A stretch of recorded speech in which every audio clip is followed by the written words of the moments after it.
नमस्कार, स्वागत है आज के कार्यक्रम में। और आज हमारे खास मेहमान हैं डॉक्टर के अग्रवाल, जो कि प्रेसिडेंट हैं heart care foundation of India के। Doctor Agarwal, warm welcome. नमस्कार। शुरुआत दिल से करते हैं प्रोग्राम की। दिल के बारे में तो हर कोई बात करता ही है, और जो बीमारियां हैं उनको भी लेके, मगर क्या कुछ ऐसे कंडीशंस हैं, ऐसे फैक्टर्स हैं जो हमारे दिल को अफेक्ट कर सकते हैं? अगर आप चाहते हो कि 80 साल तक आपको दिल की बीमारी ना हो तो दिल की धड़कन, नीचे का ब्लड प्रेशर, गंदे कोलेस्ट्रॉल की मात्रा, फास्टिंग शुगर और पेट की चौड़ाई सबको 80 से कम रखें। यानी कि 80 से ज्यादा होगा जी तो इनमें हार्ट की बीमारी होने के चांसेस ज्यादा है। Welcome back. We are in conversation with eminent doctor and president of Heart Care Foundation, Dr. K Agarwal. Dr. Agarwal, now let's try and peep into your personal life. अपने personal life और journey के बारे में बताइए कि बचपन आपका कहाँ बीता, और क्या आप बचपन से ही डॉक्टर बनना चाहते थे? Yes, मुझे जब से होश है, जब मैं 4 साल का था तो मुझे मन में ये था कि मुझे डॉक्टर बनना है और कार्डियोलॉजिस्ट बनना है। क्या वजह थी? हार्ट केयर स्पेशलिस्ट बनना है जी।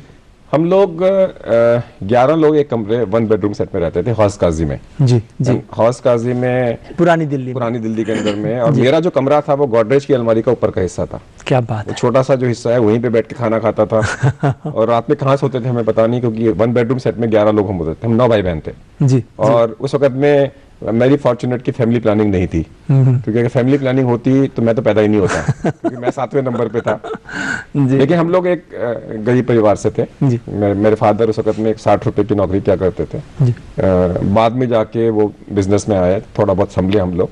और 9 में से मेरा छोटा भाई, मैं, मेरी बहन और एक और मेरा भाई, हम 4 लोग डॉक्टर बने 9 में से। तो हम सब लोग सरकारी अस्पतालों में पढ़े।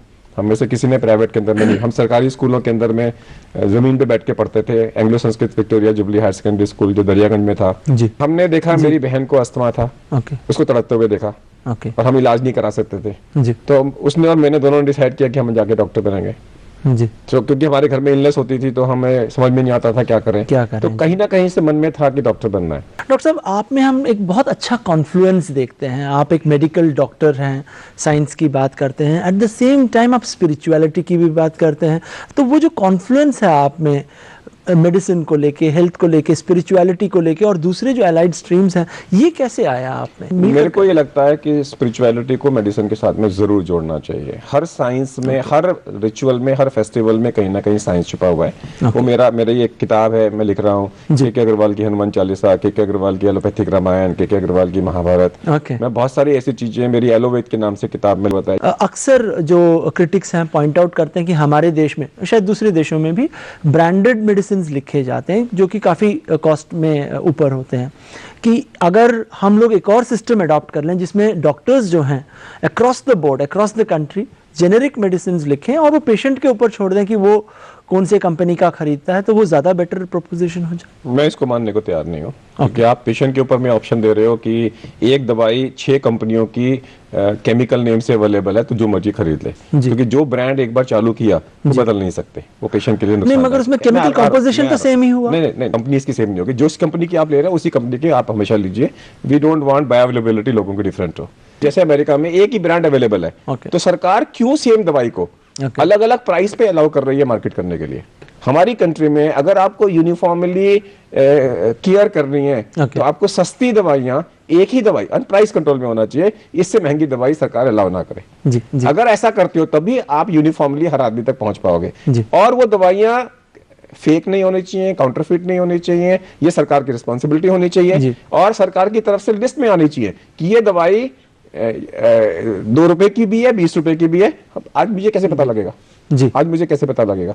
अगर मैंने एक दवाई का एक जेनेरिक नाम लिख के दे दिया जी कि आप पैरासिटामोल खरीद लो, वो दुकानदार के पास जाएगा तो केमिस्ट बॉस बन जाएगा, केमिस्ट के उसमें आ जाएगा कि केमिस्ट के बताएगा उसको कितने रुपए की अवेलेबल है। केमिस्ट तो बोलेगा ये वाली ले लो जिसमें उसको ज्यादा प्रॉफिट हो। या तो कोई एक सिस्टम हो वेबसाइट के ऊपर में कि इस वेबसाइट के अंदर में ये लोएस्ट कॉस्ट है, ये हाईएस्ट कॉस्ट है, पेशेंट के पास में चॉइस हो कि वो लोएस्ट कॉस्ट हर केमिस्ट में मिले। वो कहाँ हो रहा है उसके साथ में?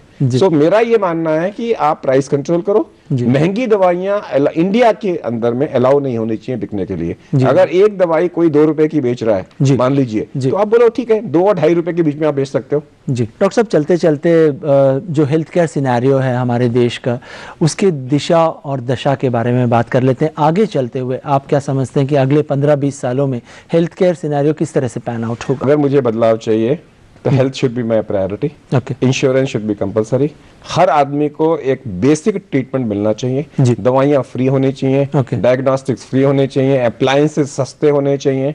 अगर मेरे को डॉक्टर बनाना है तो सेवा भावना से ही बनाना चाहिए। उसके लिए मुझे कैपिटेशन फीस का कॉन्सेप्ट को खत्म करना पड़ेगा। सरकार को डॉक्टर्स बनाने पड़ेंगे जो लो कॉस्ट में बने, ताकि वो करोड़ों रुपया ना खर्च करे। आज की जो नई जनरेशन डॉक्टर्स की आ रही है वो इंटर्नशिप में काम नहीं कर रही। हमने सारी जो पढ़ाई करी थी, जो सीखी थी स्किल्ड, इंटर्नशिप में सीखी थी, आज वो सीखते नहीं है क्योंकि उनको पीजी करनी है। पीजी के बाद में उनको डीएम करना है। 30 साल की उम्र तक वो पैसे दे के पढ़ाई कर रहे हैं, स्किल बेस्ड एजुकेशन नहीं है। I think the whole formation of education has to change. Doctor साहब, आप इस कार्यक्रम में शामिल हुए, तमाम मुद्दों पर आपसे बातचीत की, बहुत अच्छा लगा, बहुत बहुत धन्यवाद। नमस्कार, श्रोताओं को भी मेरा नमस्कार।